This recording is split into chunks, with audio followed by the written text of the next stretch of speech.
Bonjour, bonjour tout le monde, j'espère que vous m'entendez, j'espère que vous allez bien. Est-ce que vous m'entendez déjà, que je puisse savoir si je parle pas dans le vide? On est 9 spectateurs déjà, c'est vraiment superbe, c'est vraiment génial, je suis très content.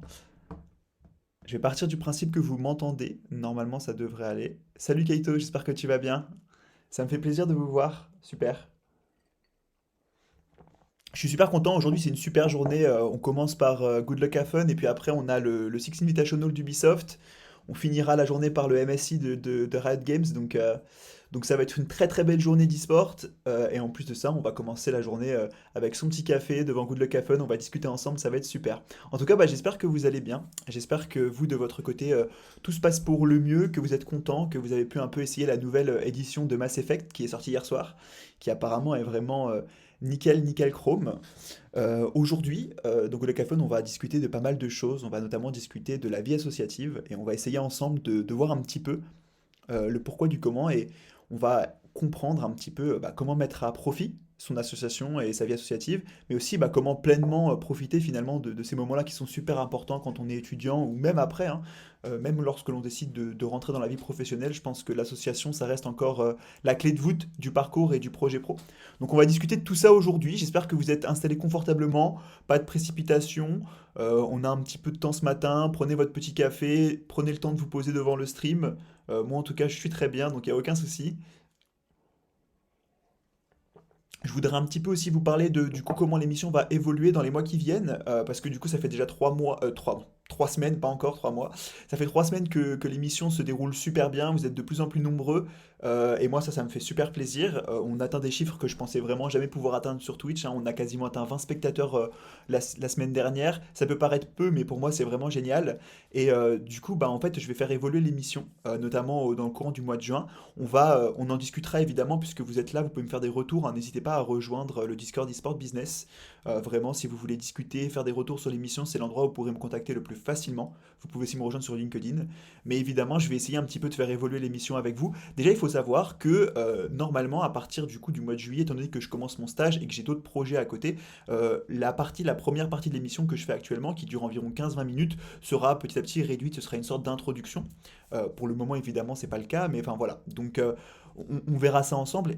Évidemment, on en discutera parce qu'il y aura encore des moments où je voudrais vous faire vraiment comprendre un petit peu bah, différentes comment dire, acceptions pour le monde professionnel, que ce soit la création d'un CV, etc. Donc évidemment, tout ça, on en discutera ensemble. Mais voilà, il faut voir que aujourd'hui, en fait, on va avoir une présentation d'environ une quinzaine, vingtaine de minutes. Et puis, bah, on accueillera à 10h20 Zoé, qui viendra discuter avec nous, évidemment, de la vie associative et de bah, tout ce qu'elle a pu faire, notamment à Sciences Po Lyon, grâce à son association Sciences Pog. Alors, évidemment, je vous ai toujours préparé une petite présentation. Je vais prendre le temps tranquillement de vous la présenter. Si vous êtes là, si vous êtes prêts, si vous êtes bien installés, moi je vais commencer. En tout cas, je vois qu'il y a pas mal de monde déjà, ça me fait super plaisir. Vous êtes toujours plus nombreux et c'est trop trop cool. Enfin, vraiment, je pensais pouvoir. J'aime bien parler, hein, mais parler seul devant une caméra, ça fait toujours un peu bizarre. Et de savoir qu'il y a quelques personnes qui me suivent et qui apprécient ce que je fais, ça fait toujours super plaisir. Alors, on va commencer par discuter évidemment de quelque chose qui me tient à cœur, moi, c'est la vie associative. Alors, ne bougez pas, vous allez normalement bientôt voir apparaître quelque chose qui devrait vous intéresser. Voilà, donc, alors, on va retourner sur la première slide. Je vais attendre un petit peu le temps que le stream se mette à jour pour que je puisse voir mon retour écran, que ça fonctionne bien pour éviter les mêmes erreurs techniques que la semaine dernière. Alors, super, ça a l'air de fonctionner. Alors aujourd'hui, on va discuter un petit peu de quelque chose qui est super important selon moi, c'est comment réussir finalement à pleinement profiter de la vie associative. Aujourd'hui, parler de guide pour moi c'est assez ironique parce qu'on ne peut pas véritablement vous guider, notamment dans la vie associative, hein. On a tous une expérience qui est différente et chaque association est vraiment particulière et vraiment voilà, à des années-lumière de ce que l'on pourrait connaître dans une autre association. Néanmoins, il y a quelques éléments clés que moi j'ai pu bah, découvrir lorsque j'ai commencé et que je me suis impliqué donc dès Sciences Po Lyon en quatrième année, du coup c'était un peu tard après la prépa, dans les vies associatives, c'est là où j'ai véritablement pris conscience de l'importance finalement à la fois pour la constitution personnelle de son projet pro que pour la création et le développement de nouvelles compétences. Alors évidemment, encore une fois, je le dis bien, le mot guide n'est pas le bon parce que vous ne trouverez jamais quelque chose de véritablement, comment dire, de véritablement construit pour vous expliquer de A à Z comment bien réussir. C'est d'ailleurs ce serait faux en fait. On se casserait les dents à vouloir faire un guide de la vie associative. Par contre, on peut vous donner des conseils et c'est l'idée que je vais essayer de porter aujourd'hui. Alors, on va commencer avec un petit point sur comment comprendre mon association. Parce que en effet, le mot association parle à peu près à tout le monde, mais il y a deux, trois petits points à cette théorie qu'il faut connaître. Déjà, qu'est-ce qu'une association? Eh ben, une association, c'est une collaboration entre deux personnes minimum qui vont décider de partager des compétences ou de partager un projet sans rechercher aucun profit ou bénéfice. Donc déjà, le but d'une association, c'est pas de se faire de la thune.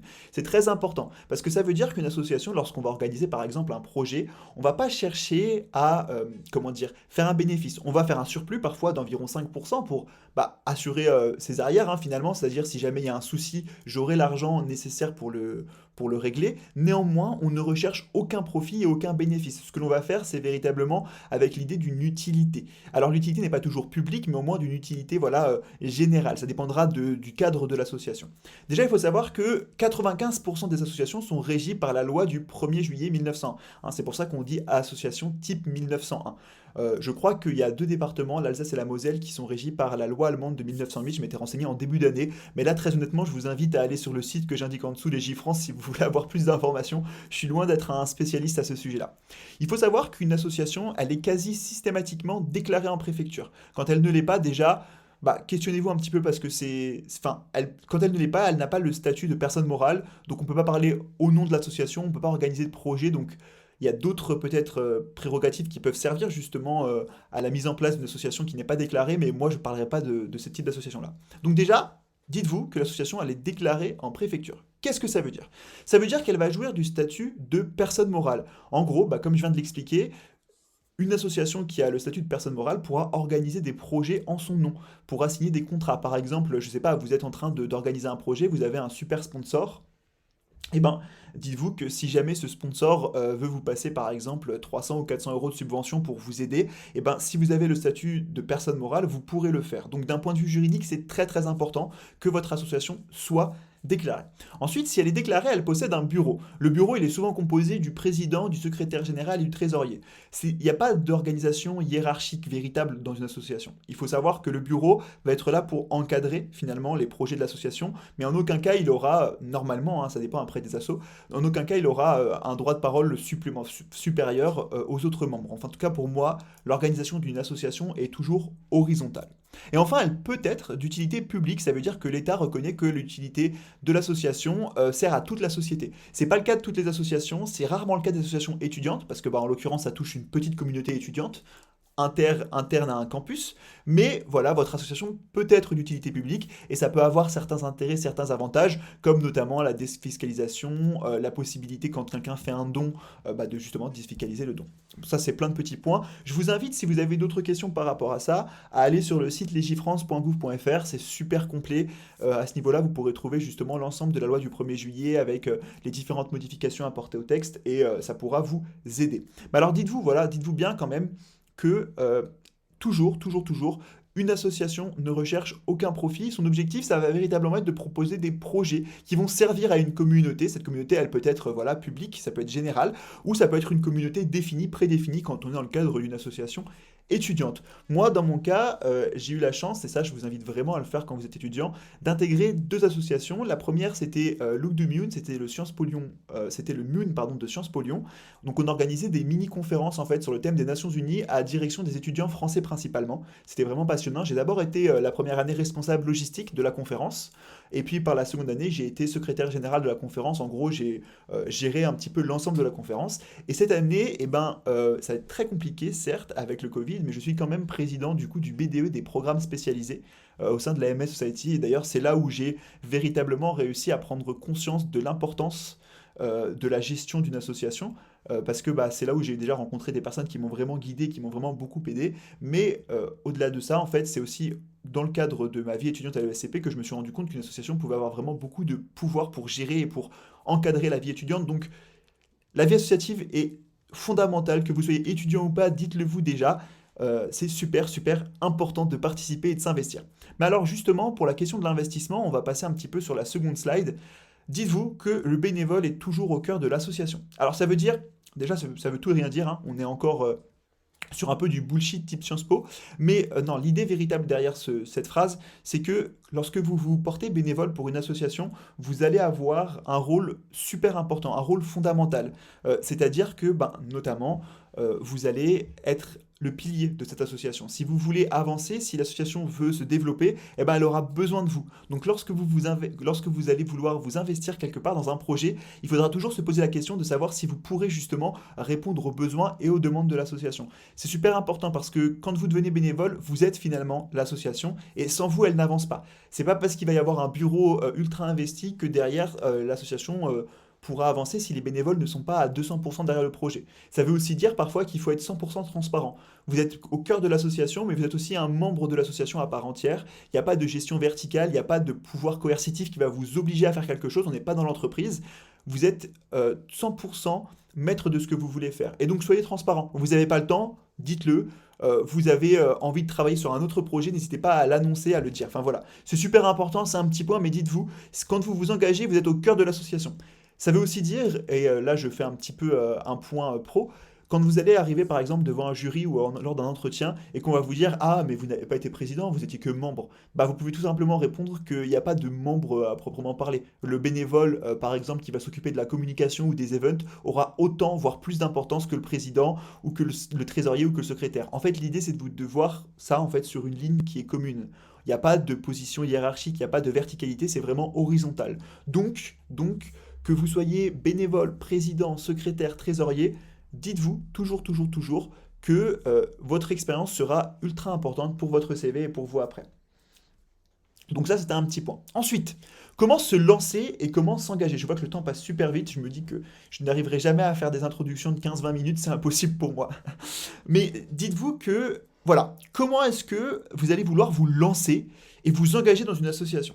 Alors, comme je le disais précédemment, toujours, avant de vous lancer dans un projet et de vous dire, OK, je deviens bénévole, essayez de faire l'équation temps disponible, le temps que vous allez avoir, et votre engagement que vous serez prêt à prendre. Pourquoi? Parce que ça va vous aider à choisir le rôle, déjà d'une part, que vous souhaiterez occuper dans l'association, mais parce que ça vous permettra aussi de réfléchir un minimum avant de vous plonger dans un projet qui peut être passionnant. Hein, on a tous rencontré et découvert des personnes qui nous ont motivés à 200% pour participer à quelque chose, mais véritablement, si vous êtes par exemple étudiant, que vous faites un sport et que ça vous prend 6 heures par semaine, que vous voulez streamer et que à côté bah, vous avez 3 engagements associatifs, à un moment vous n'aurez plus de temps disponible, déjà pour vous et pour vos associations. Donc faites vraiment pardon, ce rapport et ça vous aidera énormément pour réussir à avoir une expérience positive. Ensuite, pour le second point, il est fondamental, super important. Avant de vous lancer dans l'association, discutez avec les anciens membres, que ce soit le président, que ce soit le Respocom, que ce soit des personnes qui se sont engagées périodiquement au sein de l'association. C'est très important d'avoir un retour. Pourquoi? Parce que bah, ce retour-là vous permettra déjà de savoir dans quoi vous vous engagez, mais aussi de pouvoir véritablement développer l'association de façon proactive. Hein, ça, c'est très important. Un point parano, mais un point qui est aussi, je pense, va vous permettre de cadrer et d'encadrer votre engagement associatif avant de vous engager dans une association. Et ça, moi, je vous le recommande vivement. Allez lire les statuts. Si votre association elle est déclarée en préfecture, c'est-à-dire qu'elle a rédigé des statuts. Ces statuts, c'est extrêmement libre, c'est-à-dire qu'ils ne sont pas cadrés par la loi 1901 que je vous présentais avant. Vous pouvez avoir des statuts qui sont intégralement régis du coup et écrits par le président et les membres fondateurs de l'association.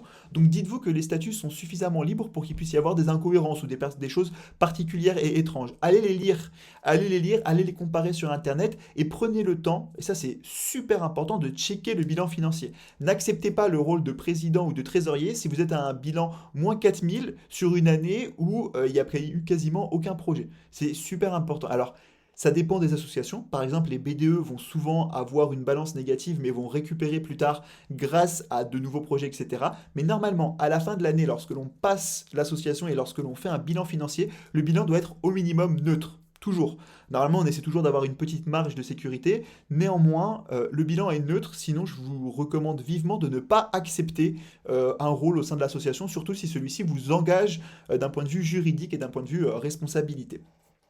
Ensuite, petit point que moi j'ai découvert très tardivement, lorsque je me suis lancé, n'hésitez pas à tenir un agenda hebdomadaire. Vous pouvez le faire avec Google aujourd'hui ou avec Apple. Vous pouvez faire un agenda partagé. Lorsque vous allez vous lancer ou vous engager, c'est très important de maîtriser ces outils-là parce que sans agenda, ça va être le bordel. Hein, quand, comme je vous l'ai dit, on est étudiant, on arrive, c'est la première année d'études, on est méga motivé, on veut participer à tout, on se rend pas compte que ça nous prend du temps, on veut aussi pouvoir jouer et chill avec ses potes tranquille le soir. Prenez le temps de tenir un agenda hebdomadaire pour véritablement réussir à mieux gérer votre temps. Vous allez voir, si votre temps est bien organisé, vous avez une journée de 24 heures qui peut véritablement être beaucoup plus productive. La productivité, c'est pas simplement dans le boulot, hein, ça peut aussi être pour vous détendre, pour jouer, etc. Donc ça, c'est super important. Ensuite, n'hésitez vraiment pas à être force de proposition et du coup, ça rejoint un peu le dernier point, c'est-à-dire à faire un parallèle entre la fonction souhaitée dans l'association et les compétences que vous pouvez déjà avoir ou que vous avez pu développer. Alors, il faut savoir que évidemment, on vous demandera pas d'avoir des compétences particulières, d'avoir un diplôme pour les prouver, etc. Par contre, si vous n'avez pas Facebook, pas Instagram, que Twitter vous saoule et que vous voulez être responsable communication, ça peut créer un peu comment dire, ça peut créer un peu un gap entre les compétences qui sont souhaitées pour la fonction et ce que vous avez pu développer au sein de votre vie pro et perso. Donc ça, c'est assez important, mais n'hésitez pas aussi à être force de proposition parce que vous serez véritablement euh, la force de l'association. Comme je l'ai dit, c'est le bénévole qui est au centre, qui est au cœur de l'engagement associatif. Alors, on passe à la cinquième slide, je crois qu'il en reste deux trois. Vous inquiétez pas, on devrait avoir fini d'ici 5-10 minutes, pas plus. Comment véritablement réussir à profiter d'un point de vue pro de son expérience associative? Déjà, un point très important que je tenais à dire, ne vous engagez pas dans une association pour votre CV. C'est une très mauvaise idée parce que vous n'allez pas vous engager et que ça se ressent très vite. Si vous vous engagez dans une association pour avoir une jolie ligne sur votre CV et dire, bah écoutez, moi en l'occurrence, j'ai été président de telle association et c'était vraiment une expérience incroyable.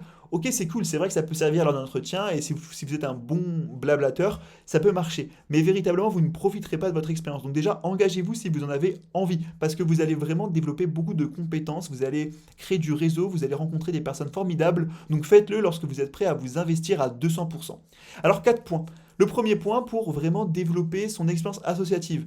Créez votre réseau associatif.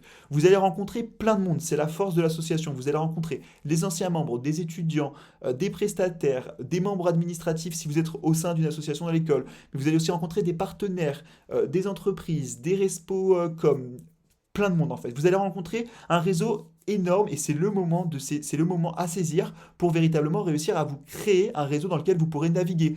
Encore une fois, je le rappelle, comme on l'avait dit lors de notre première émission, le réseau, l'objectif, c'est pas de trouver un stage en claquant des doigts. Absolument pas. L'objectif du réseau, ça va être par exemple de vous apporter des conseils, de vous donner un retour d'expérience, de vous aider, de vous accompagner. On l'oublie pas. Et ce réseau-là, vous pouvez le développer grâce à la vie associative. C'est super important. Ensuite, essayez de tenir un petit peu un cahier des charges de ce que vous allez faire dans votre vie associative. Moi, je l'ai fait et c'est quelque chose qui est super enrichissant et extrêmement intéressant. Vous allez pouvoir résumer, par exemple, l'ensemble de vos projets, ce qui était plutôt positif, ce qui était ce qui était pas top, ce qui était plutôt négatif du coup. Prenez le temps de l'écrire parce que vous allez voir qu'en fait, je vous dis pas d'écrire un roman, hein, mais je vous dis par exemple, vous prenez les CR, les comptes rendus des réunions, puis ensuite vous marquez en dessous, ok, on a organisé tel projet avec tel deadline, on va faire tel emploi du temps et tel calendrier pour la respecter. Et tout ça, ça va vous permettre de, à chaque fois, améliorer votre expérience associative et améliorer aussi votre rôle. Moi, quand je suis arrivé et quand j'ai été d'abord président au sein de la MS Society, j'ai vraiment beaucoup appris, à la fois grâce à l'ancien président et aux anciens membres de l'association qui m'ont accompagné, mais aussi parce que j'ai fait des erreurs et que du coup, j'ai pu construire sur ces erreurs-là.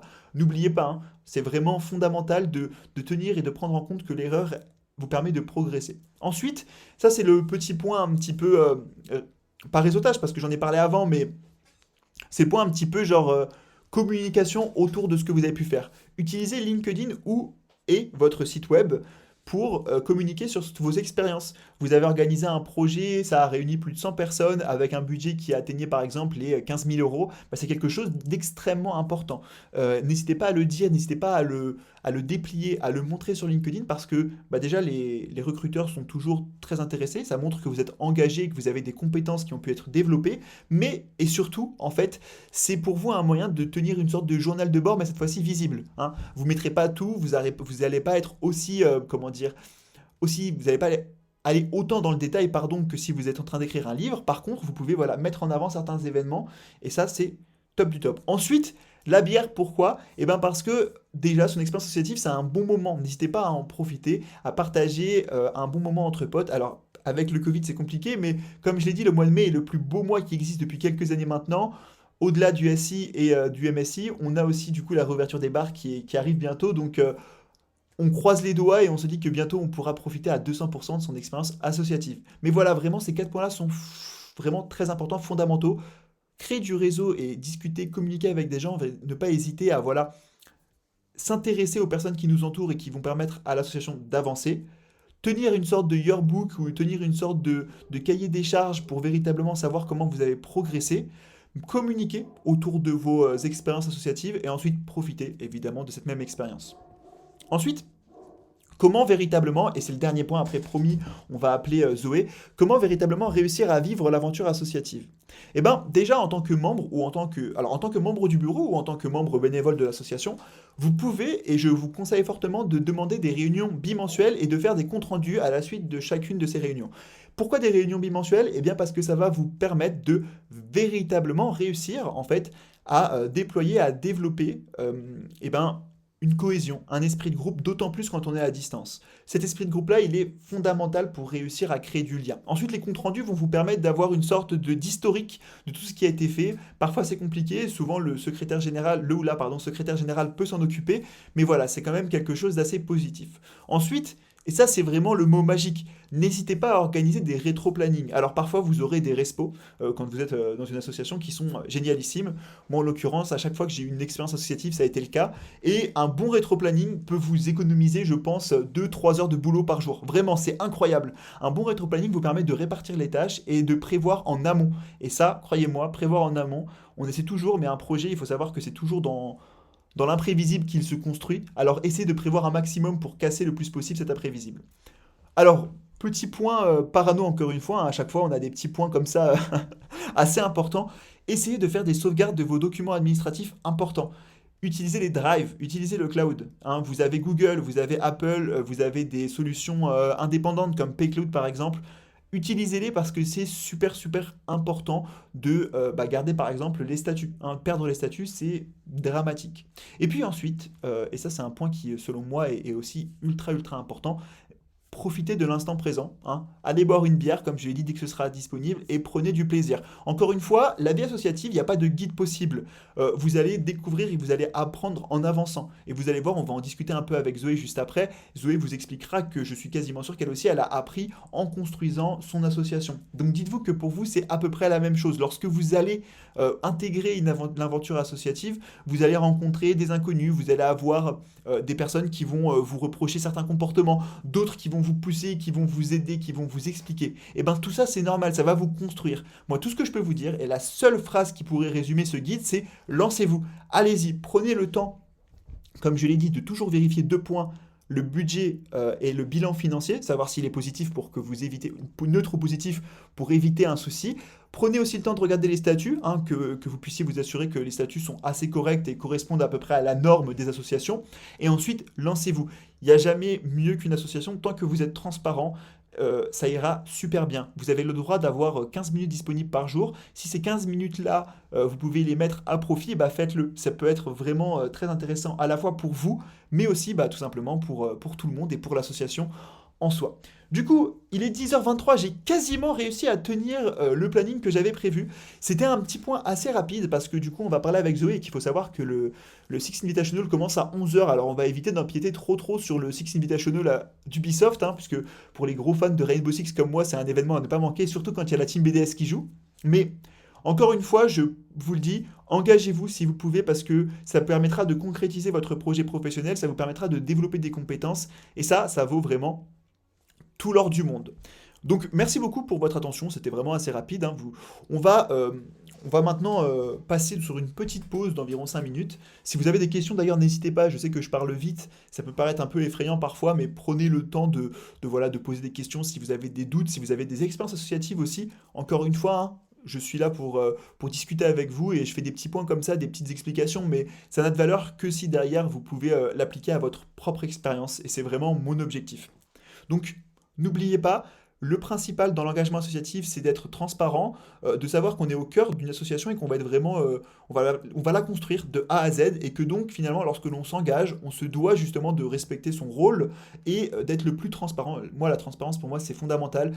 Vous avez le droit de ne pas avoir le temps, mais ne pas le dire, ça peut mettre en porte-à-faux certaines personnes. Et puis, bah, profitez, hein. Évidemment, lorsque vous êtes dans une association, que vous n'êtes pas dans une entreprise, il n'y a pas le... Normalement, vous ne devrez pas connaître des comportements excessifs de la part de personnes qui sont hiérarchiquement au-dessus de vous, parce que déjà, ça n'a aucune valeur, et parce que la gestion doit être horizontale, hein. On est en démocratie, principalement et surtout dans une association, donc on communique, on partage, on fait des réunions bimensuelles, parfois chaque semaine, etc. On essaie, on évolue, pardon, on s'adapte, mais voilà, l'élément fondamental avant de passer en pause, et je vois que vous n'avez pas de questions, c'est véritablement de vous dire que vous allez la construire cette expérience avec vos compétences, vous allez en développer par le même moment, donc engagez-vous, soyez motivés, n'hésitez vraiment pas à être proactif, à faire preuve de créativité, et puis bah, vous le verrez, en fait, ça va valoir tout l'or du monde, parce que je crois que, très honnêtement, mes plus beaux souvenirs pour le moment, aussi bien à Sciences Po qu'à l'ESCP, c'est lorsque j'étais dans mon association, lorsque j'ai pu voyager jusque du coup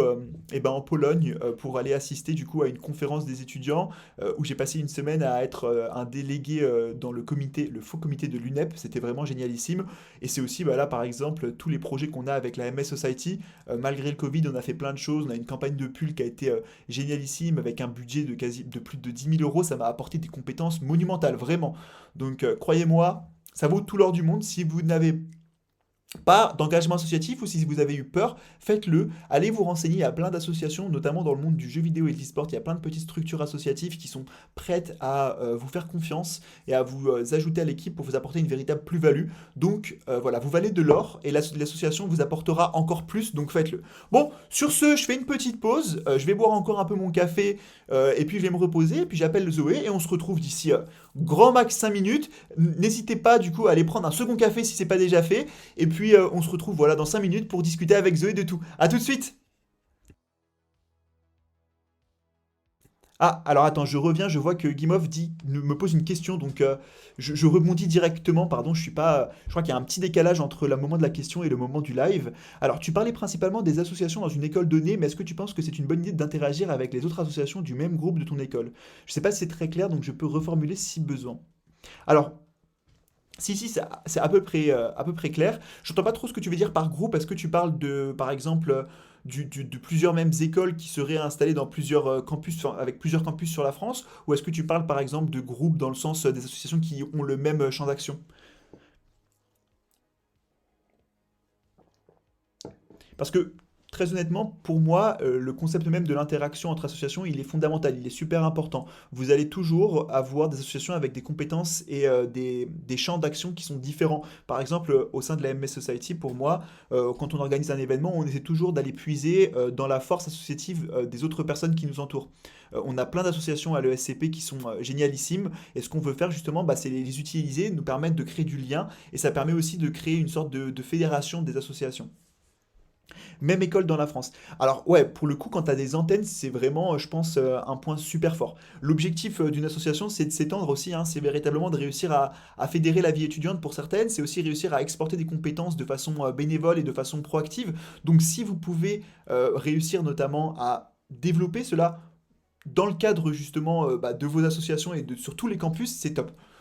Pour prendre un petit exemple, par exemple, moi au sein de la MS Society cette année, on a fait une campagne de pull de promo, en fait, puisque bah voilà, BDE, avec le Covid, c'était un peu compliqué, et on a essayé d'étendre cette campagne de pull de promo à l'ensemble des campus de l'ESCP à travers l'Europe. Il faut savoir que l'ESCP, c'est une école qui est très très européenne, on a beaucoup de campus, environ 5-6, je crois, si je me trompe pas. Donc, évidemment, c'est d'autant plus enrichissant d'aller contacter des étudiants qui viennent du campus de Madrid, par exemple, de Turin, à Berlin, à Londres, etc., même à Varsovie. Donc, évidemment, si tu peux et si c'est possible pour toi d'étendre ton association et de travailler main dans la main avec d'autres campus, enfin sur d'autres campus, ça je pense que c'est vraiment un excellent point. Il faut savoir que voilà, c'est le but d'une association, c'est le partage. C'est un mot qui est pour moi clé, hein. D'ailleurs, à travers cette émission, puis à travers, je pense, l'ensemble de la vie étudiante et associative, n'hésitez pas à partager. Et ça veut dire, le partage passe notamment par cet aspect-là.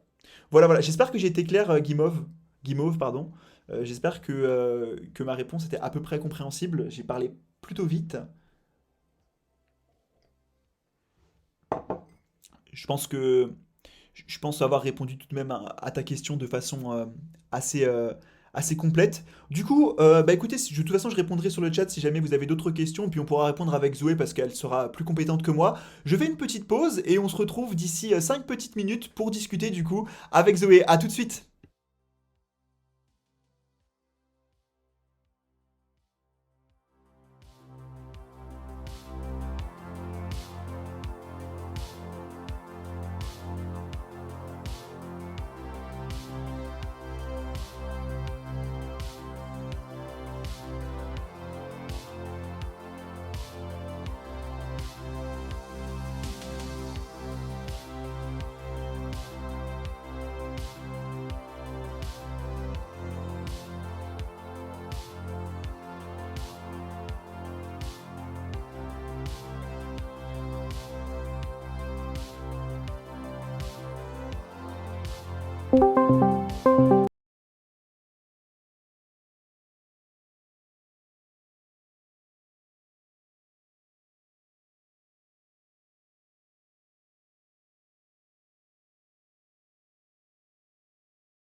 Alors bonjour, bonjour, vous devriez m'entendre normalement et vous devriez voir apparaître à l'écran dans quelques secondes Zoé.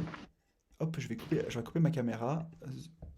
Zoé, tac. Est-ce que vous nous voyez bien? Est-ce que tout fonctionne bien correctement pour vous ou pas? Est-ce que vous nous entendez? Je crois, j'ai un peu de retard sur le stream du coup, le temps que je vois les messages des gens. Comment vas-tu Zoé? Est-ce que ça va? Bah, ça va super et toi? Bah écoute, ça va aussi très très bien. Ça me fait super plaisir de t'avoir en tout cas. Merci beaucoup à toi pour, d'être venu. C'est bon, tout le monde nous voit, c'est parfait. Merci à toi d'être venu, d'avoir accepté. C'est jamais simple quand quelqu'un commence une émission de le rejoindre. Ça me fait grave plaisir de pouvoir discuter avec toi. Est-ce que tu pourrais rapidement, pour les personnes qui ne te connaissent pas malheureusement sur le chat, te présenter, voilà, nous expliquer un petit peu ce que tu fais, etc. Bah, du coup, moi, je m'appelle Zoé. Je suis en 2A à Sciences Po Lyon en ce moment. Mhm. Euh, et j'ai créé en septembre l'association Sciences POG, donc, qui regroupe tous les IEP et donc qui fait du gaming et de l'e-sport. Et, euh, et voilà. Et aujourd'hui, je suis plutôt la seule à la gérer, mais voilà. Yes, bah en effet, ça a pris une ampleur assez impressionnante hein, sur Spog. Il y a pas mal de membres et tout ça maintenant. C'est super intéressant à voir. 2A, ça veut dire deuxième année pour les personnes qui sont pas familières avec Oui, avec pardon. Sciences Po Lyon. T'inquiète, t'inquiète. Désolée, j'ai oublié de. Non, t'inquiète, t'inquiète, c'est que moi-même, hein, je dis 4A, etc. Alors que honnêtement, enfin, personne ne comprend, c'est notre petit langage à nous.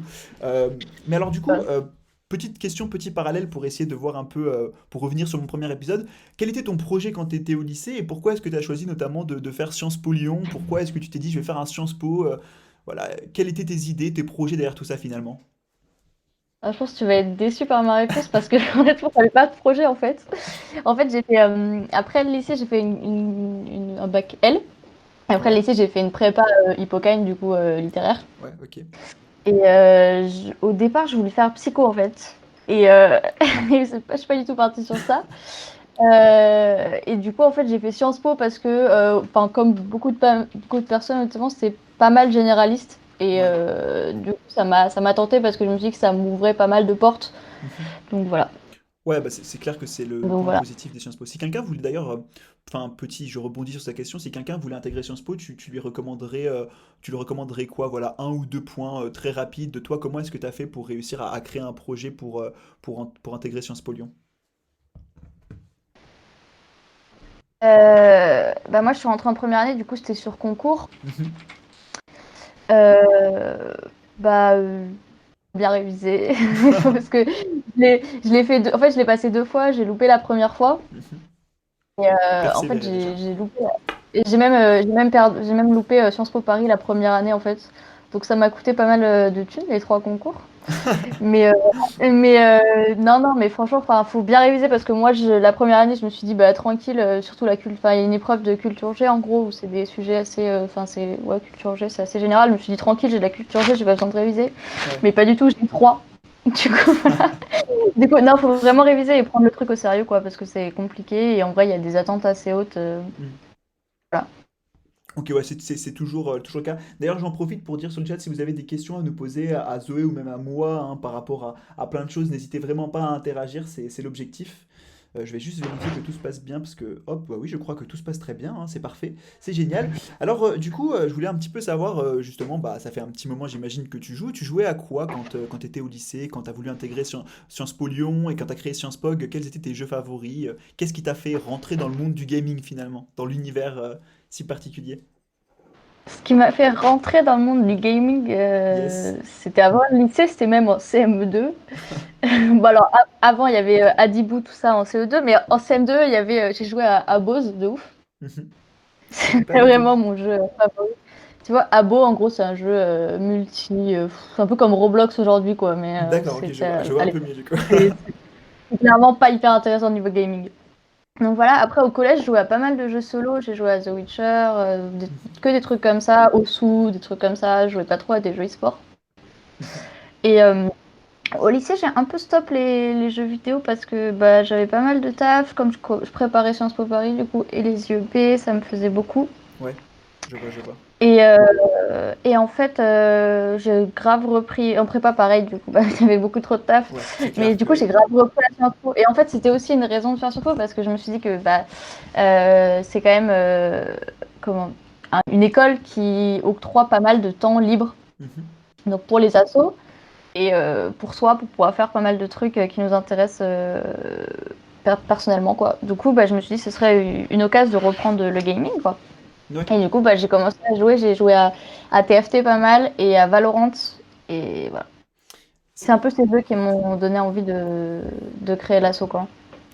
Ouais, bah oui, parce que c'est des jeux qui sont à la fois compétitifs et qui du coup créent pas mal de liens et de partage entre les étudiants, quoi. C'est un petit peu, je pense, un peu moins TFT peut-être, qui est un jeu plutôt solo. D'ailleurs, ça faisait du bien dans l'univers League of Legends d'avoir un jeu qui soit solo. Je pense que beaucoup de personnes y ont trouvé Mm. un havre de paix. Mais c'était, ouais, ça doit être Mm. super, ça doit être super intéressant. Alors du coup, justement, je rebondis sur ce que tu me dis par rapport à l'association. Comment est-ce que tu as eu cette idée de lancer Sciences Po? Qu'est-ce que ça t'a apporté, ce projet? Parce que j'imagine que quand on est dans un institut d'études politiques, on pense à tout sauf au gaming. Je pense que d'ailleurs le mot e-sport, ils doivent pas connaître, hein, ils doivent mettre un tiret entre le E et le sport, ça doit être terrible. Mais voilà, comment est-ce que tu as fait déjà et qu'est-ce que ça t'a apporté de créer ce projet, cette association? Euh, alors, en gros, ce qui m'a poussé à le faire déjà, bah, comme tu dis, c'est que en fait, je jouais pas mal à Valorant. J'étais assez fan de Ouais. Valorant. Ça faisait un an que je jouais depuis la bêta. Enfin, un peu moins d'un an, du coup, mais bref. J'étais assez fan de ce jeu. Et en fait, bah, j'ai joué avec les gens in-game parce que mes potes IRL jouent pas trop aux jeux vidéo. Ouais, bien sûr. Et du coup, je jouais avec les gens in-game qui étaient hyper toxiques et j'en pouvais plus en fait de jouer avec des gens toxiques. Et du coup, je me suis dit, bon, les sciences P sont plutôt assez safe, on va dire en Ouais. général, globalement. On va faire genre, il n'y a pas eu Sciences Sport. Et on va dire que les gens Sciences Po sont assez safe. Et je me suis dit, du coup, bah, j'ai envie de jouer avec eux, en fait, pourquoi pas du coup, créer un espace où on pourrait jouer tous ensemble. Et voilà, honnêtement, quand j'ai créé l'asso, du coup, je m'attendais pas à qu'on soit 500 sur le Discord. Genre, je voulais juste trouver deux trois personnes avec qui jouer. Genre, c'était juste ça mon but, tu vois. Genre, juste me dire Mhm. que voilà quoi. Ouais. Parce qu'en fait, j'avais parlé. Vas-y, vas-y. Non, non, non, vas-y, je t'en prie, c'est super intéressant pour le coup. Continue, continue. J'avais parlé En fait, ce qui m'a vraiment poussé à le faire, je pense, c'est que j'ai parlé à une 1A, une première année, du coup, quand moi j'étais en deuxième année, il y a eu les semaines d'intégration. Mhm. J'ai parlé à une première année qui qui connaissait l'e-sport. Et j'avais aussi croisé un mec de deuxième année au Worlds juste avant. Et du coup, je me suis dit, en fait, je suis pas du tout la seule à jouer aux jeux vidéo à Sciences Po. Et du coup, je me suis dit, peut-être qu'il y a encore d'autres gens et qui seraient chauds pour jouer à Valo. Du coup, voilà. Mais c'est fou parce que, enfin, et je pense que d'ailleurs, je pense que Sciences Po en est l'exemple parfait. Il y a beaucoup de gens qui jouent. Il y a vraiment, enfin, je pense qu'il y a une grosse, grosse communauté de joueurs en France. Alors, pas tous au même niveau, hein. Il y a des gens qui jouent 12 heures par jour, d'autres moins. Et pourtant, on en parle très peu. Je sais pas si toi, t'as ressenti ça, mais en tout cas, moi, lorsque j'étais à Sciences Po, on était tout, enfin, j'avais un groupe de potes, on était 4-5 à jouer à League of Legends, mais on en parlait quasiment jamais. En fait, c'est quasiment comme si le jeu vidéo, c'était pas encore au rang de passion et que c'était plutôt une activité, tu sais, genre cachée. Je sais pas ce que t'en penses, toi, parce que quand t'as créé Sciences Po, t'as vraiment créé Sciences Po pour bah, avoir un espace de discussion, de partage et de jeu en commun. Et pour le coup, ben, enfin, je sais pas si tu vois, derrière, c'était assez surprenant de se dire que bah, il y a beaucoup de gens qui n'en parlent pas alors qu'ils jouent finalement et qui sont passionnés par le jeu vidéo. Je sais pas ce que t'en penses, toi. Bah ouais, non, c'est vrai qu'il y a pas mal de gens. Enfin, c'est vrai que, enfin, moi, les gens que Sciences Po, enfin, qui étaient dans ma promo et dont j'ai appris qu'ils jouaient, en fait, c'est pas par des événements, enfin, des coïncidences. Genre, le mec que j'ai croisé au World, tu vois, mais sinon, il me Ouais. l'aurait jamais dit en soirée, tu vois, je le sais, quoi. Et la meuf, c'est pareil, parce qu'en fait, j'avais stalké les premières années comme tout le monde au début de l'année. Et j'avais vu sur son Facebook qu'elle avait fait une émission sur l'e-sport et tout. Du coup, bah, je suis allée lui en parler, quoi. Mais c'est vrai que je sais très bien que c'est des trucs dont bah, j'entends jamais personne en soirée en parler, quoi. Ouais, mais c'est ça, mais c'est vrai. Bah, d'ailleurs, je rebondis sur la question de Guimauve dans le chat qui dit soit on n'en parle jamais avec des potes, soit on en parle tout le temps. Et ça, c'est assez vrai. J'ai une petite anecdote Mm. sympa par rapport à ça. Moi, quand j'étais avec mon meilleur pote au collège et même au lycée d'ailleurs, à chaque fois qu'on était genre ensemble, genre on jouait à Call of à l'époque, c'était Call of, hein, ne m'en voulait pas, on jouait à Call of en compétitif dans une petite équipe et tout, c'était bien sympa. Et puis quand on est arrivé dans le lieu du collège, en fait tout de suite il fallait plus, absolument plus aborder ce sujet. Donc soit on en parlait tout le temps quasiment et on jouait en même temps, soit on n'en parlait jamais en fait. Je pense que ça montre bien un petit peu la dichotomie qu'il y a entre bah, finalement une passion qui n'est pas encore publique ou du moins une passion qui n'est pas encore sociale. C'est marrant parce que pourtant, assez paradoxalement, ça devient quand même un peu à la mode en gros les jeux vidéo. Ouais, Enfin, c'est vrai. il y a eu un gros moment avec les rappeurs, genre Columbine, tout ça. Enfin, il y a plein de rappeurs en gros du moment qui jouent de ouf aux jeux vidéo et qui ont un peu démocratisé le truc quand même. Mhm. Donc ça devient quand même un peu moins tabou quoi. C'est C'est vrai. devenu un peu plus stylé de jouer aux jeux vidéo, mais à Sciences Po, peut-être un peu moins. Et non, mais c'est vrai, C'est mais vrai, ça, c'est je vrai. pense que ça dépend des milieux quoi, honnêtement. Parce que ouais, dans certains milieux, enfin moi, où j'étais au lycée et tout, c'est vrai qu'il y en avait qui jouaient, qui en parlaient et tout, et il n'y avait pas trop de problème, quoi. Ouais, non mais c'est... Ah, désolée, ah, bah, On a un excuse-moi, mon chat. nouvel invité dans l'émission. C'est parfait, il n'y a pas de souci, au contraire. Il y a Guimauve d'ailleurs qui rebondit et qui dit que c'est la peur d'être catalogué comme un gamer. Je suis d'accord avec toi, mais justement, ce qui était une peur est en train de devenir une force pour certaines personnes parce que bah, aujourd'hui, être catalogué comme un gamer, parfois c'est bien perçu. Encore plus, on en parlait un petit peu avec Louis-Charles la semaine dernière, mais encore plus avec le Covid qui finalement nous a obligés à rester confinés chez soi. Et donc finalement, les joueurs qui sont la plupart du temps confinés chez eux bah, ont eu l'avantage de ne pas avoir un changement drastique. Alors après, ça dépend de qui évidemment, hein, mais un changement drastique de type de vie. Et donc finalement, voilà, ça, c'est un peu revenu rééquilibrer la balance. Je vais rebondir sur ça. Est-ce que quand tu as... Parce que justement, on parlait de Sciences Po, c'est vrai que c'est un espace qui est à la fois vraiment propice à la vie associative, mais qui est aussi parfois sur certains aspects très conservateur, au plus grand dam parfois de beaucoup d'étudiants et d'étudiantes, pardon. Mais du coup, est-ce que tu as eu des difficultés au sein de Sciences Po, à la fois parce que tu as Mm. lancé une association gaming e-sport et que du coup ça correspondait pas à une image perçue ou voulue par l'admin ou par les autres étudiants, et est-ce que toi, personnellement, en tant que femme, tu as eu des difficultés supplémentaires? Au niveau de l'admin, alors déjà l'admin de Sciences Po, elle n'est pas encore au courant parce qu'en fait, on a créé une association, mais on n'est pas encore relié à Sciences Po en fait. Ok, Comme on lit tous les IP, on n'est pas lié à un seul Sciences Po. ok, d'accord, super. Donc là, en fait, on est en train de faire les démarches pour être officiellement lié à Sciences Po, pour avoir pour pouvoir faire gagner des lots, tout ça. Enfin bref, Ouais, avoir des sous. Mais pour l'instant, on n'est pas encore lié, donc on n'a pas eu trop de réactions de l'admin.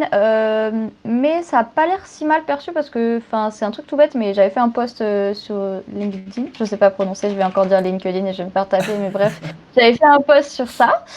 Et il y a la directrice de la vie associative qui avait liké. Donc, enfin, ouais, c'est tout con, hein, mais genre, oui, je oui, pense oui. que du coup, c'est un truc qui s'est un peu ouais, démocratisé quand même. Et c'était quoi la deuxième question? J'ai oublié, je suis C'était désolée. justement, est-ce que tu as eu des difficultés parce que bah bon, au sein du monde gaming, c'est un monde qui est majoritairement masculin. C'est parfois un monde qui peut Mm. être toxique. Enfin, il y a pas mal d'études qui sont sorties. D'ailleurs, il y a une étude qui fait le tour sur Twitter récemment qui montre. Enfin bref, on en parlera plus tard. Est-ce que toi, en tant que femme, tu as eu des difficultés lorsque tu as créé cette association, lorsque tu as créé ce Discord et que justement tu as commencé à intégrer une communauté gaming, ou est-ce que finalement ça s'est fait plutôt sans souci, quoi, ça s'est fait flawlessly, quoi?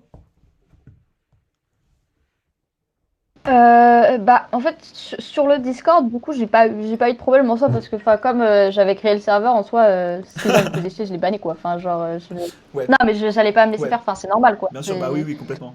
Voilà, donc non. Et puis en plus, je pense que, enfin, je sais qu'il y a des gens assez sexistes au Discord, enfin, comme partout quoi. Mhm. Mais, enfin, comment, il l'exprime pas quoi. Ouais, donc ouais, ça reste de l'ordre de la sphère privée, même si le sexisme, ça reste malheureux, mais. Aucune meuf s'est jamais pris de commentaires sexistes sur Discord quoi. Hmm. Ouais, Si je suis alors, persuadée qu'il y a des mecs misogynes, c'est obligé, genre, mais ouais. voilà. Parce que du coup, moi, la question qui suit celle-ci, je rebondis en fait, hein, c'est un peu une discussion déconstruite, mais du coup, parce que moi j'ai entendu pas mal récemment de soucis sur Valorant, notamment avec le chat in-game qui était ultra toxique pour les femmes, hein, principalement. Moi j'ai beau être ravagé parce que je suis un mec, bah ça passe. Et puis quand t'as une meuf qui soit est trop plus forte que toi, bah enfin, la plupart des gens toxiques se sentent oppressés et donc vont commencer à être sexistes. Est-ce que toi, tu as ressenti des comportements comme ça? Est-ce que tu as des commentaires par rapport à ça? Qu'est-ce que tu penses? Évidemment, enfin, tu parles si tu as envie d'en discuter ou quoi, mais qu'est-ce que tu en penses de tout ça et comment toi tu ressens? Quelle est ta position vis-à-vis de ça?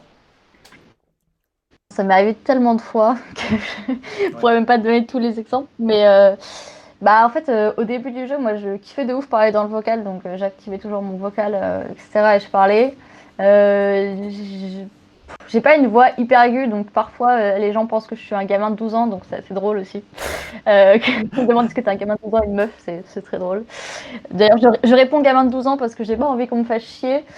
Euh, mais ouais, non, en vrai, je me suis pris pas mal de remarques. Enfin, genre, en fait, c'est d'un extrême à l'autre. Soit c'est salope, pute, enfin, des insultes basiques, quoi. Soit c'est au contraire, ouais, donne-moi ton Insta, t'es incroyable, je sais pas, des trucs, bah, les mecs qui te. Voilà, quoi. Enfin, bref, et Ouais. c'est ultra chiant.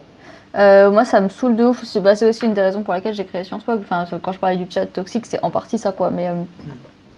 même beaucoup ça. Et d'ailleurs aussi, j'ai remarqué que, enfin, même sans faire des attaques misogynes, à partir du moment où tu commences à avoir une voix de meuf sur le vocal, les gens vont beaucoup plus te flame. Enfin, flame, ça veut dire genre, enfin, t'insulter en Ouais. gros pour tes compétences sur le jeu. Vont beaucoup Ouais, plus te flame parce que ils savent que t'es une meuf et que bah tu vas rien dire et que je sais pas. Ouais, non, mais c'est. Enfin. J'avais lu une étude, alors j'ai pas croisé mes sources, donc je sais pas si l'étude elle est véridique, mais ça a été partagé à plusieurs reprises sur Twitter par rapport à Halo 3 en fait, où ils ont analysé la toxicité masculine, notamment, principalement masculine dans les jeux vidéo, et en fait ils se sont rendus compte que plus le joueur est mauvais, plus il est toxique vis-à-vis des femmes parce qu'il se sent en fait sa position bah, dans les sociétés qui sont principalement patriarcales, hein, où très très basiquement et malheureusement l'homme domine la femme, hein, on le sent dans les sociétés qui sont patriarcales, qui sont d'ailleurs quasiment 90% des sociétés actuellement. C'est pour ça qu'il faut que les choses changent. Et bah, les gens Mhm. qui se sentent inférieurs ou moins forts Mm. que le joueur, enfin la joueuse en l'occurrence, ont tendance à être plus toxiques, là où les joueurs qui sont meilleurs, qui sont donc dans leur position de la raciste patriarcale, hein, qui se sentent meilleurs ou qui sont meilleurs d'un point de vue purement statistique, eux sont moins toxiques et vont avoir des comportements, comme tu le dis, qui peuvent relever du sort de l'objectification de la femme, de la joueuse, en mode voilà, c'est mignon, c'est pas. Voilà, tu vois. Ça, c'est des comportements dans le gaming et c'est quand même assez alarmant de voir. Enfin, bref, moi, ça me tue de voir qu'aujourd'hui, Moi, on n'est pas. Vas-y, vas-y, vas-y, je t'en prie. je suis quasi persuadée que cette attitude, elle est véridique, hein. Enfin, je l'ai remarqué. Enfin, j'ai joué avec des mecs d'à peu près à mon niveau, parfois, qui étaient un peu toxiques. Et des mecs beaucoup plus forts que moi, qui étaient genre des amours, genre vraiment, ils étaient hyper adorables et ils ont jamais fait une seule remarque sexiste ou aucun flame ou rien du tout, quoi. Ouais, ce qui du coup, alors après, bon, j'espère que toutes les personnes qui sont meilleures qu'eux, et que tout le monde, que le sexisme, enfin, s'arrêtera et qu'il y aura vraiment un moment où les gens prendront conscience que c'est débile de genrer une activité, hein, parce que le jeu vidéo a été très souvent genré. D'ailleurs, je vais avoir ton sujet, je vais aborder sur une question, mais comme le jeu vidéo a été souvent genré et que c'était genré pour les hommes, on se retrouve à avoir justement bah, plus de joueurs masculins, et aujourd'hui, on a le mythe qui dirait que les hommes ont plus d'aisance dans les jeux vidéo. Alors pour moi, c'est un mythe. Qu'est-ce que toi t'en penses? Parce que c'est un sujet qui est souvent abordé. Alors, c'est un mythe, et d'un mythe, c'est devenu une réalité en soi, parce qu'en fait, il y a un biais, je sais plus comment ça s'appelle, mais en gros, c'est un truc psychologique, et c'est quand on te dit que t'es nul, tu deviens nul, en Mm. fait. Et du coup, bah, c'est un peu devenu le cas avec les jeux vidéo. Genre, enfin, il y a plein de meufs dans l'e-sport, hein, qui sont très très fortes, mais c'est vrai qu'il y a quand même moins de meufs dans l'e-sport à des hauts niveaux que de mecs. Je suis désolée pour la queue de mon petit chat. Pas de souci. Mais, euh, mais voilà. Ouais, je suis assez d'accord. Je suis assez d'accord avec toi. C'est une discussion qu'on pourrait avoir. Je vais juste parce que j'ai complètement déstructuré ma petite interview. On va rebondir en fait sur la vie associative, le gaming en temps de Covid-19, et puis on rabordera ces questions-là qui sont fondamentales à la fin si tu le souhaites. Alors du coup, toi, quand tu as lancé ton association, qu'est-ce que ça t'a apporté finalement et qu'est-ce que ça t'apporte encore aujourd'hui et d'être à Sciences Po en termes de compétences, mais aussi en termes voilà d'ouverture, d'esprit, etc. Alors, en termes de compétences, bah, j'ai appris vraiment énormément de trucs parce que c'est créer des events, c'est un travail de ouf. En vrai, on s'en rend pas compte, mais c'est hyper compliqué. Après, je kiffe le faire, hein, donc quand je Ouais. dis hyper compliqué, c'est pas chiant, quoi. Genre, moi, je kiffe, donc ça me fait pas chier, mais juste c'est long, compliqué. Faut vraiment prendre le truc au sérieux. Mais si t'es passionné, bah, tu kiffes, quoi. Ouais. Et ouais, j'ai appris à organiser des events, j'ai appris à gérer un peu une équipe. Enfin, maintenant, je gère plus trop l'équipe parce que bah, on est plusieurs à être coprésident. Donc, je suis plus le chef. Mais quand j'étais présidente, juste, bah, c'est vrai que c'était compliqué de gérer tout le monde, etc., de gérer les Discords, parce que tout le monde n'est pas toujours d'accord avec tout le monde. Donc, j'ai appris à faire un peu de la diplomatie aussi. Donc, Ouais, voilà. c'est clair. Ouais, donc Ouais, voilà. ouais, c'est beaucoup d'interactions en fait. C'est fou de voir que le jeu vidéo enfin, initialement, le jeu vidéo c'était une activité très solitaire. Quand on reprend les jeux vidéo dans les années 80-90, alors il y avait les salles d'arcade quand même qui viennent me donner tort, mais la plupart des jeux vidéo que l'on achetait étaient voilà pour jouer chez soi. Et en fait, petit à petit, c'est devenu de plus en plus une activité sociale. Aujourd'hui, bah par exemple, je sais pas ce que t'en penses, mais quand tu es sur League of Legends, ton classement League of Legends, au moins dans la communauté gaming, va venir définir en fait ton rang. T'as une sorte de classe sociale. Alors là, faudrait attention parce que les sociologues viendraient me taper sur les doigts, mais tu as une sorte de classe sociale en fonction de ton rang que tu peux avoir sur League of Legends et il y a des gens qui vont plus t'écouter parce que t'es diamant alors que dans le fond enfin si tu passes 200 heures par jour sur ton jeu c'est clair que tu seras meilleur que quelqu'un qui en passe une heure ou deux à tout péter quoi. Ouais, ouais, bah oui, oui, c'est vrai. Je remarque, je joue pas du tout à LoL parce que en fait, j'ai joué 3 games, ça m'a saoulé et après j'ai vu la communauté toxique, j'ai fait non, je veux pas. Et donc voilà. Mais c'est vrai que je remarque de ouf ça, enfin sur le Discord quand je vois des gens parler de LoL et tout et même, enfin chez mes potes, c'est vrai qu'il y a pas mal ce truc de, moi je suis un rang plus élevé donc je suis au-dessus de toi et voilà. Mais alors pourtant, c'est pas. Enfin, il y a des mecs qui sont gold et qui ont plus de connaissances qu'un plat parce que, enfin, qui connaissent mieux le jeu parce qu'ils ont regardé plus de streams. Voilà, alors que les plats, bah, ils ont peut-être juste des bons réflexes ou des trucs comme ça, alors que les gold, bah, juste, ils connaissent beaucoup mieux le jeu, mais ils ont pas de réflexes ou des trucs comme ça. Et du Ouais. coup, en vrai, voilà. Ouais, non, mais c'est vrai, bah, c'est très vrai dans beaucoup de jeux, hein. D'ailleurs, je regardais Rainbow Six. T'as des jeux, en fait, c'est Rainbow Six, bah, je pense que c'est pareil que Valorant, c'est un jeu de shoot. Donc tout le monde pense que le skill prime. Certes, il faut avoir du skill, hein. Si tu mets pas une tête, tu te fais one shot et c'est fini. Mais après, il y a beaucoup, beaucoup de connaissances qui font que, bah, par exemple, prendre une ligne pour défendre un point ou quoi, ça peut avoir plus de valeur que de courir et de faire des headshots à tout le monde, quoi. Donc c'est vrai qu'il y a un rapport entre à la fois compétences, dans le sens compétences techniques, hein, voilà, quand tu sais mettre des skill shots, quand t'es doué, etc. Et puis bah, après, des connaissances qui viennent justement bah, t'apporter en fait ce que tu as besoin pour véritablement maîtriser le jeu. Et du coup, je voulais qu'on rebondisse un peu sur ça parce que tu as créé, enfin vous avez organisé un tournoi inter-IEP, que tu nous parles un petit peu de ce tournoi et comment est-ce que ça s'est fait pendant la pandémie de Covid, comment est-ce que vous avez réussi, grâce au gaming et aux jeux vidéo, à créer du lien entre les étudiants du coup. Ouais, bah du coup, ouais, vraiment, on est parti de ça. Au début, c'est que tout le monde n'a pas eu l'inté qu'il voulait. Enfin, pour les Ouais. premières années, ils n'ont pas eu de bonne intégration. Nous, en tant que 2A, pareil pour les masters, bah, on n'a pas eu la vie associative qu'on voulait non plus, quoi, parce que bah, il y a eu le Covid et c'est vrai que C'est ça clair. a pas mal bloqué les associations. Moi, j'étais coprése d'une autre asso aussi écolo et c'est vrai qu'on n'a rien pu faire en fait, parce que bah, malheureusement, il y a le Covid, donc on peut rien organiser. Puis Mhm. personne n'était sur place, tout le monde était en distanciel. Enfin bref. Du coup, voilà, donc on s'est dit, ce serait cool de réunir un peu les étudiants. Donc on a créé ce tournoi et j'ai oublié ta question. Non, mais en gros, comment est-ce que ça s'est passé? Comment est-ce que vous avez réussi à créer du lien entre les étudiants? Et puis, bah, l'idée, c'est un peu, voilà, comment est-ce que vous avez réussi à organiser un tel tournoi en pleine pandémie de Covid? Spoiler alert, j'y ai participé. C'était catastrophique pour l'équipe de Sciences Po Lyon, mais j'y ai participé. Mais voilà, comment est-ce que vous avez réussi à créer de l'interaction en temps de pandémie, quoi, grâce au gaming? Bah, je pense que déjà on a fait pas mal de com, on s'est allié au BDS aussi, donc au bureau des Ouais, sports, donc les assos de sport des IEP, qui nous ont fait un peu de pub, puis il y avait quand même pas mal de gens sur le Discord, et c'est vrai que les gens étaient aussi, enfin ils avaient envie de faire des trucs parce que c'était une période où bah, il se passait rien du tout, on était encore en distanciel je crois. ouais, ouais, ouais. Euh, donc ouais, les gens étaient quand même assez motivés, il y a eu quand même pas mal de gens qui sont présentés, donc ouais c'était cool, et les gens ont vraiment kiffé. Il y a plein de gens qui sont connus par ce truc, qui se connaissaient pas avant et tout. Enfin bref. Et en vrai, je trouve ça hyper cool. Enfin, c'était aussi mon idée de base quand j'ai créé l'asso, mais et ce tournoi a grave accentué ça. Mais Mhm. je trouve ça grave cool de pouvoir jouer, enfin de pouvoir rencontrer les gens des autres IEP parce que c'est un truc qu'on fait hyper rarement. Ouais, c'est vrai. Il y a le crit, mais du coup cette année il n'y a pas eu. Donc là c'était aussi fait enfin on voulait aussi faire une espèce de e-crit quoi. Ça, ce serait top, hein. Faut Donc, continuer. Moi, je suis pro. Faut pas s'arrêter, hein. bah, c'était un peu ce qu'on a voulu faire. Après, ça a pas eu les mêmes ampleurs et tout. Enfin, on a eu quand même sous 80 et 100 vues max, un truc comme ça sur Twitch, donc c'était pas mal. Mais, euh, mais voilà, ouais, c'était vraiment le but, c'était de refaire un crit, de recréer de la compétition entre les IEP, etc. Et voilà. Ouais, non, bah, en vrai, ce qui est assez intéressant, le CRIT, pour ceux qui ne savent pas, c'est un tournoi sportif inter-IEP, encore une fois. En gros, l'idée, c'est que t'as Sciences Po Paris qui se bat contre les autres IEP, et l'objectif, c'est de faire tomber Sciences Po Paris, de couper la tête au dragon.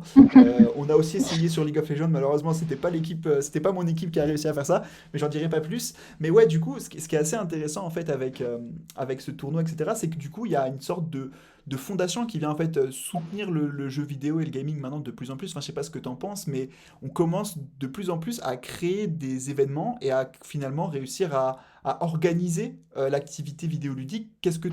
Comment est-ce que tu penses que Sciences Po a réussi à faire ça? Et est-ce que tu penses que c'est quelque chose qui va aller en s'améliorant ou est-ce qu'au contraire tu penses que petit à petit le jeu vidéo va revenir dans le domaine privé et personnel?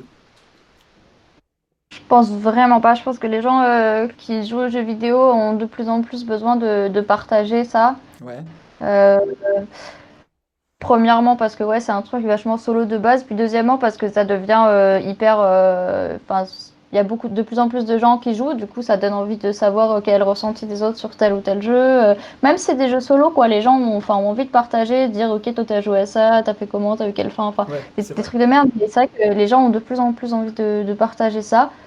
Plus qu'avant, encore plus parce que maintenant il y a plein de jeux multi. C'est vrai. Et C'est très c'est fort. vrai que sur le serveur, enfin, je suis assez contente parce qu'on a réussi à assez se diversifier. On fait pas du tout que de l'e-sport, on fait pas mal de gaming aussi, dans le sens où on joue à des jeux à 2-3 en coop, des trucs comme ça, et c'est assez cool. Et c'est vrai que ouais, ça participe de ouf à faire du lien parce que enfin, c'est des jeux un peu plus chill et qui permettent un peu plus de discuter en même temps et tout, donc c'est plutôt cool. Parce que ce qui est intéressant, c'est que c'est aussi une sorte de réorganisation de la vie étudiante en distanciel, finalement. Parce que ce qu'on pouvait expériencer en allant, je sais pas, moi, faire un foot à l'époque, par exemple, moi, je faisais du rugby à Sciences Po Lyon, enfin, j'ai fait du rugby, je me faisais défoncer sur un terrain de rugby plutôt. À l'époque, bah, ce que j'ai pu vivre, ce qu'on a pu expériencer à ce moment-là, aujourd'hui, ça s'est complètement déporté dans le monde du jeu vidéo, où on va aller faire, plutôt qu'aller faire un rugby, on va aller faire un It Takes Two, ça fait moins mal, et en plus de ça, c'est sympa, c'est une belle histoire, etc.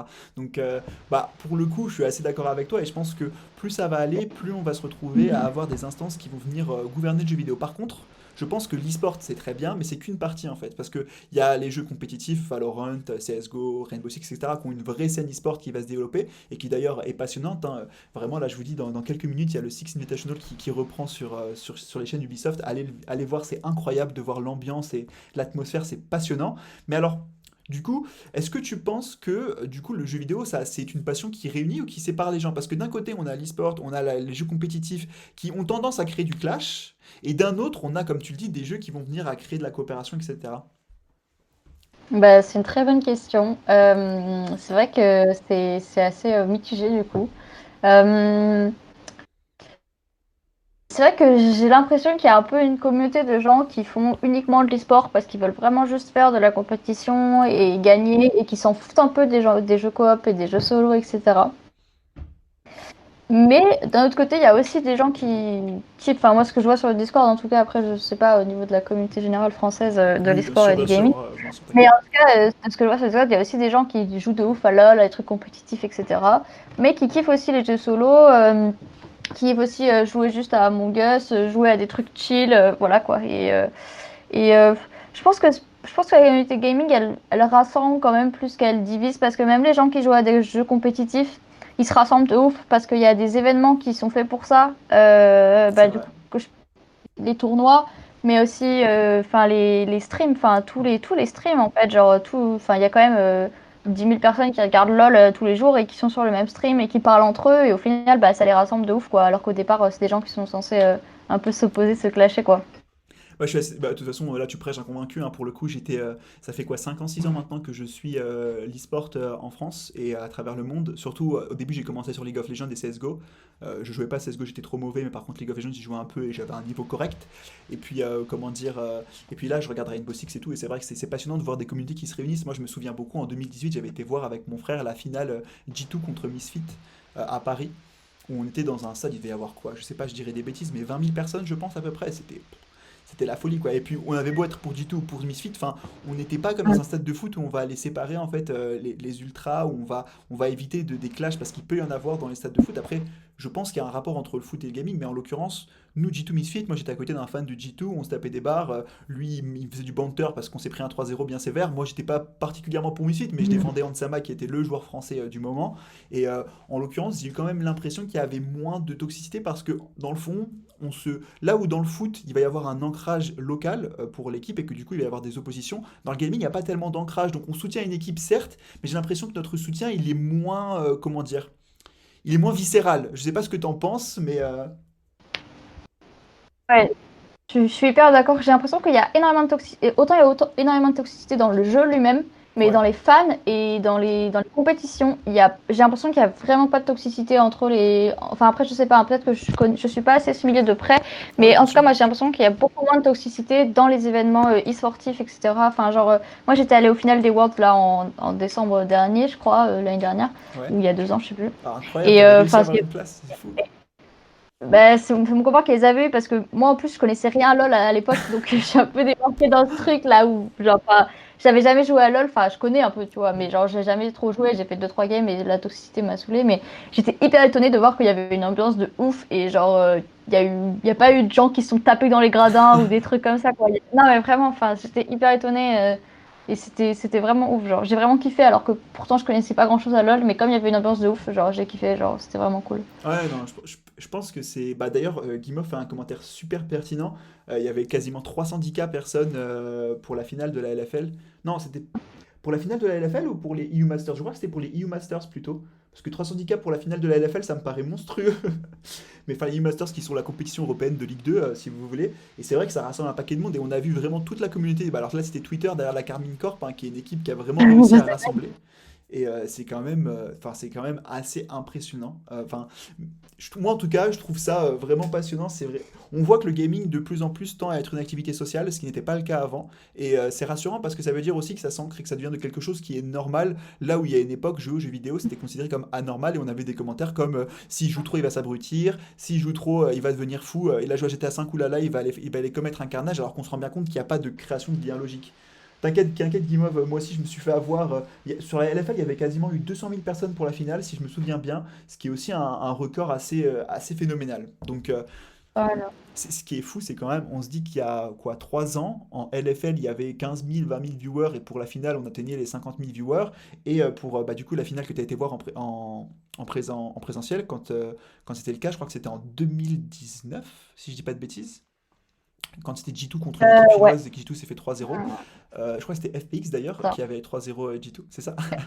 Et ben à cette époque-là, il y avait sur le stream de O-Gaming environ 200 000 personnes. Donc on passe d'une finale des Worlds à 200 000 personnes aujourd'hui à une finale de la Ligue 2 du championnat européen avec près de 310K viewers. C'est juste, enfin moi en tout cas je trouve ça phénoménal et c'est méga rassurant de voir qu'il y a de plus en plus de personnes qui sont intéressées par l'e-sport et qui, même si c'est pas des gamers invétérés, enfin moi pour le coup je joue quand je peux, mais parfois je peux pas jouer, bah, je Ah, trouve ça c'est génial. vrai. Du coup, alors, Mm. parce que je rebondis sur la question que je t'avais posée. On arrive quasiment à la fin, mais il nous reste un petit peu de temps. Si tu dois partir, tu me préviens, hein, Zoé. Vraiment, n'hésite pas. Je veux pas te bouffer toute ta matinée. C'est bon, j'ai vraiment rien à faire à part réviser, donc moins de temps j'ai pour réviser, mieux c'est. C'est parfait. Si tu veux, on fera un Valorant cet après-midi. Comme ça, tu n'auras pas du tout le temps pour réviser. Mais du coup, je voulais rebondir Enfin, sur la passion qui sépare et qui réunit les gens pour un petit peu, du coup, revenir sur la question qu'on se posait du sexisme, parce que c'est un point qui, moi, m'intéresse. Je me sens pas légitime d'en parler. Enfin, du moins, j'ai pas de j'ai des connaissances, j'essaie de me renseigner, etc. Mais j'ai pas la légitimité d'avoir connu ça, pour le coup, sur les jeux vidéo. J'ai beaucoup de chance à ce niveau-là. Donc, justement, tu m'avais dit que tu avais eu des commentaires sexistes, etc. Toi, quelle est ton expérience générale dans le monde du jeu vidéo en tant que femme? Est-ce que dans l'ensemble, tu dirais que c'est plutôt positif, que malgré les commentaires, tu arrives à t'en sortir, à garder la tête hors de l'eau, ou est-ce que quand même tu te sens en fait, tu te sens tu te sens le jeu vidéo difficile d'accès parce que justement tu as une sorte de porte invisible qui t'empêche d'y accéder et de pleinement en profiter? oui, c'est clair. Le jeu vidéo, mais enfin, il y a clairement une barrière quoi, invisible pour les femmes dans le jeu vidéo. Euh, Il y a plein de trucs, enfin par exemple, tu vois, quand je vois, j'ai plein de potes à moi qui rigolent de ouf sur le vocal et j'aimerais trop pouvoir faire ça, sauf que moi, à chaque fois que j'essaye, bah du coup, je me fais insulter et c'est vraiment chiant, quoi. Tu vois, ça. Après, ça m'empêche pas de jouer, ça m'empêche pas de kiffer le jeu, parce que maintenant, en fait, c'est triste, mais du coup, je veux mieux que les gens, en fait, je parle même plus sur le vocal ou plus trop. Euh, voilà quoi, je dis jamais que je suis une meuf, à part si c'est une meuf en face qui me demande. Mais voilà quoi. Et c'est triste, hein. Mais pourtant, enfin, pourtant, il y a énormément de meufs qui jouent sur Valorant. C'est un truc assez ouf. Il y a vraiment pas mal de meufs, j'en croise. Enfin, il y a des games où genre il y a plus de meufs que de mecs limite. Enfin, bref, c'est c'est assez incroyable quand même dans le sport, quoi. Mais chaque fois, on est choqué en mode waouh, il y a deux meufs dans une game, incroyable. Ouais. Mais voilà. Bah, en fait, Mais ouais, sinon vas-y, je t'en plutôt prie. positif en vrai. Enfin, plutôt positif, mais parce que du coup, je bloque les gens, quoi. Du coup, au final, plutôt négatif, quoi, si on essaie d'être honnête. Ouais, bah, ce qui est dommage du coup, c'est que, et je rebondis sur ce que tu viens de dire, qui est à mon avis très pertinent, c'est que la toxicité vient en fait à invisibiliser le fait qu'il y a beaucoup de femmes qui jouent aux jeux vidéo et encore plus maintenant. Et du coup, c'est dommage parce que je pense qu'il y a pas mal de gamines qui aimeraient jouer. Enfin, moi je l'avais vu sur Fortnite, il y avait une grosse hype et il y avait beaucoup de joueuses. Et ce qui est malheureux, c'est qu'il n'y a pas de rôle modèle. Enfin, aujourd'hui, un gamin qui commence à jouer, il va avoir Caps sur League of Legends, il va avoir, je sais plus, Scream, je crois, sur Valorant, etc. Là où il n'y a pas de figure en fait féminine qui viendrait justement réussir à créer de la hype, etc. Parce qu'il y a une invisibilisation à cause de la toxicité. Et ça, on le ressent. D'ailleurs, tu pourras partager ton avis par rapport à ça. On le ressent aussi sur Twitch, où aujourd'hui sur Twitch, quand on a par exemple une femme qui va jouer, et ben tout le monde va lui reprocher sa tenue, alors que dans le fond, elle s'habille comme elle veut. Quand une femme va décider de faire un live chat et va discuter avec des personnes, bah, les gens vont reprocher que Twitch se vulgarise, etc. Alors que dans le fond, il y a une demande. Donc, enfin voilà. Il y a plein de sujets comme ça qui sont assez intéressants à aborder et c'est malheureux parce que j'ai l'impression qu'on a tendance à invisibiliser une passion qui devient de plus en plus mixte et heureusement en fait. Mm. Non, c'est vrai. Et enfin, c'est vraiment une barrière parce que, enfin, même moi, je sais que j'aimerais trop streamer, mais il y a un des trucs qui, bon, après, c'est peut-être un peu une excuse, hein, je sais pas, mais il y a un des trucs qui me bloque aussi, c'est que bah, j'ai peur qu'en fait, on me regarde juste parce que je suis une meuf et c'est vraiment pas du tout ce que je veux et ça me foutrait trop le seum. Et du coup, j'ose pas du tout streamer en fait. C'est trop con, hein, mais je sais. Mais Bah non, ouais. c'est pas con, c'est un vrai problème en fait. C'est parce qu'on va, plutôt que de faire attention à tes compétences et à tes qualités de joueuse, on va aller s'arrêter sur une barrière physique, quoi. Et ce qui est complètement débile finalement.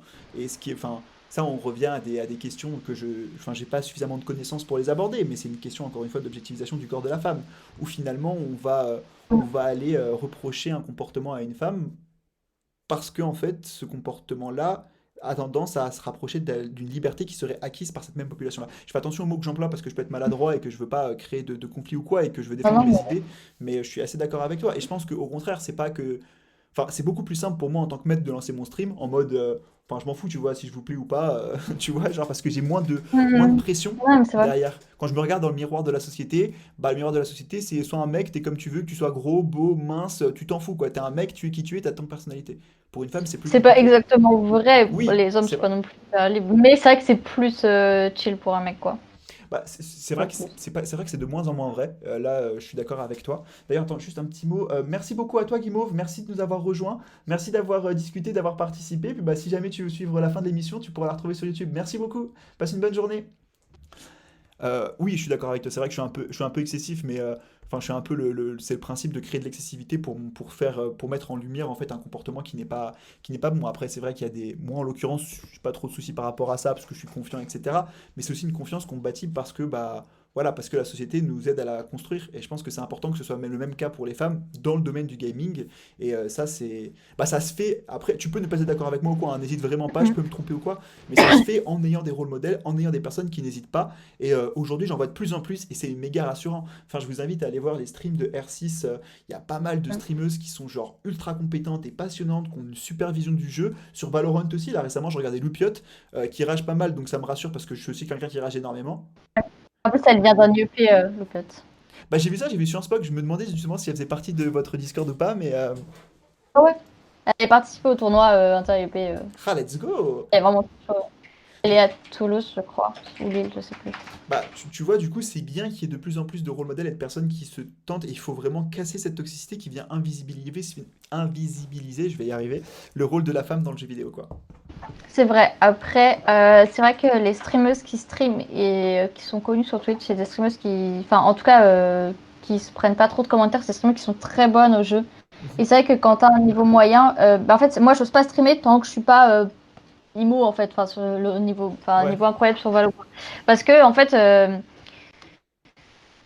un mec, il peut stream en étant nul et il va, enfin, personne va le faire chier ou quoi parce que bah il sera drôle ou des trucs comme ça, il sera cool et tout, tu vois. Mais pour une meuf, c'est hyper compliqué quoi parce qu'on va c'est te vrai. dire ouais bah tu t'es nul mais tu stream et tu penses que ça va marcher juste parce que t'es une meuf, enfin tu vois. Ouais, non, mais je vois ce que tu... Ouais, et puis je vois ce que tu veux dire. Puis il y a des gens qui vont penser que parce que t'es une meuf et que t'as des viewers sur un stream où tu n'es pas excellente sur le jeu, bah c'est parce que t'es une meuf et qui donc vont venir créer des causes-conséquences débiles Mhm. sans lien. Enfin, C'est ça. bah, pour le Mhm. coup, je pense que je rejoins plutôt ce point-là. Du coup, je voulais juste continuer un petit peu. On a vu pas mal de choses. Donc, est-ce que toi, tu penses que dans les années à venir, le jeu vidéo va avoir tendance à de plus en plus devenir une activité mixte? Est-ce que toi, en tout cas, t'as ce sentiment-là, ou est-ce qu'au contraire, tu penses que ça va encore créer des clashs et qu'on n'arrivera pas à dépasser cette structure actuelle? Moi, je pense que ça va vraiment devenir mixte bah, grâce à la baisse de la misogynie générale déjà dans la société, parce qu'il y a pas mal de féministes qui C'est luttent. vrai. Et puis aussi, enfin, grâce de façon intrinsèque au milieu des jeux vidéo, il y a des assos comme Women in Games qui font un travail C'est incroyable pour génial. démocratiser, Ouais. Allez pour suivre rendre, Women in Games. ils font vraiment un travail de ouf pour rendre les jeux vidéo plus mixtes. Et il y a de plus en plus il y a vraiment de plus en plus de choses qui sont faites. Enfin, il y a beaucoup plus de femmes sur Twitch, mais qui font pas que des hot tubs enfin, bref, enfin, j'ai rien contre les meufs qui font des hot tubs, mais genre qui font du gaming, quoi. Et, euh, et franchement, ouais, je pense que ça se démocratise, enfin, que ça se rend plus mixte. Après, je sais pas, enfin, je pense qu'il va falloir attendre vraiment très, très, très longtemps avant qu'il y ait plus toute toxicité dans le chat pour les Oui. meufs. Mais, Mm. euh, mais ouais, je pense que ouais. En tout cas, moi, enfin, j'ai été hyper étonnée en tout cas que sur le Discord, il y ait énormément de meufs. Voilà. Ouais, non, mais c'est... Et je pensais pas. Bah, c'est vrai qu'en fait, encore une fois, c'est vrai que c'est pas mal invisibilisé, mais j'avais des streamers qui avaient partagé en fait le pourcentage homme-femme sur leur stream, des gros streamers, hein, et ça, on se rapprochait quasiment de 30-35%, voire 40% de femmes, ce qui représente quasiment la moitié des viewers. Donc, il faut remettre en question, il faut remettre en perspective et se dire que c'est des personnes qui parlent pas ou parlent peu parce qu'elles n'ont pas l'impression d'avoir la légitimité. Mais aujourd'hui, l'objectif, et là encore une fois, tu as bien fait de parler de Women in Games, c'est ultra intéressant. Il faut leur donner de la légitimité pour se sentir suffisamment à l'aise pour participer au débat parce que ça nous évitera de retomber peut-être dans certains travers, par exemple du foot, qui aujourd'hui a vraiment su se démocratiser, a vraiment su se développer, mais qui selon moi a quand même connu quelques travers au tout début parce que c'était une activité principalement masculine. Alors c'était pas le même moment, ils n'avaient pas les mêmes moyens de communication, etc. Il n'y avait pas les réseaux sociaux à l'époque, évidemment, mais je pense qu'on peut vraiment lutter pour ça. Et moi, mon rêve, ce serait de voir par exemple une équipe féminine, parce qu'il peut vraiment y avoir de la mixité dans les tournois. Je pense très sincèrement qu'une Ouais. femme a les mêmes compétences qu'un homme en jeu vidéo, là où dans le sport physique, on peut peut-être expliquer par A, par B, là je suis pas du tout spécialiste sur le sujet, mais je pense que dans le gaming, il peut y avoir de la mixité dans les tournois, et ce qui serait top, c'est de voir la LEC plus tard avec une, deux, trois équipes pour créer de la mixité, des équipes féminines avec sans avoir le besoin de défendre quelque chose, mais juste en ayant des joueuses ultra compétentes, et je suis quasiment sûr que c'est possible, et qu'aujourd'hui, il faut soutenir voilà, cette mise en avant et cette enfin, mise sous les projecteurs de la communauté gaming féminine. Je suis hyper d'accord. Après, c'est vrai que moi, les équipes mixtes, je trouve ça un peu dommage. Enfin, je pense que c'est une étape obligatoire pour Ouais, pouvoir rendre le jeu vidéo plus mixte. Mais c'est vrai que dans un monde idéal, moi, c'est vrai que j'aimerais bien qu'il y ait des équipes bah, mixtes, quoi. ouais.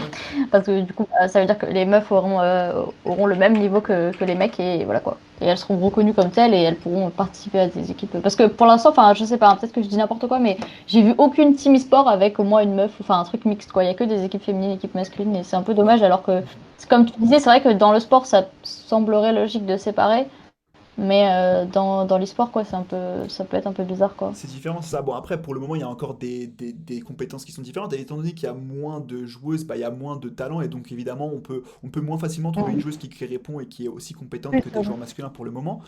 Néanmoins, bah, alors là, il y a quand même une amélioration. Moi, il y a une équipe qui a été au MSI de League of Legends qui a une remplaçante. Alors, c'est une remplaçante, mais qui est support, une support du coup.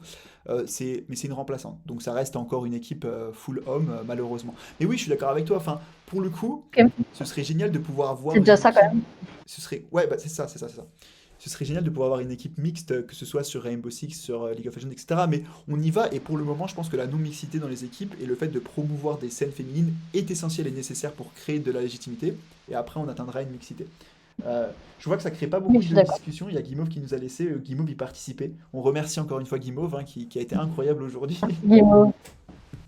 Euh, alors du coup, est-ce que tu aurais, parce qu'il est bientôt l'heure de clôturer ce stream, est-ce que tu aurais un commentaire, tu aurais envie de mettre en avant quelque chose que tu veux faire, que ce soit Sciences Po ou toi, un projet perso que tu as, etc. Non, pas spécialement. Si, rejoignez le Discord.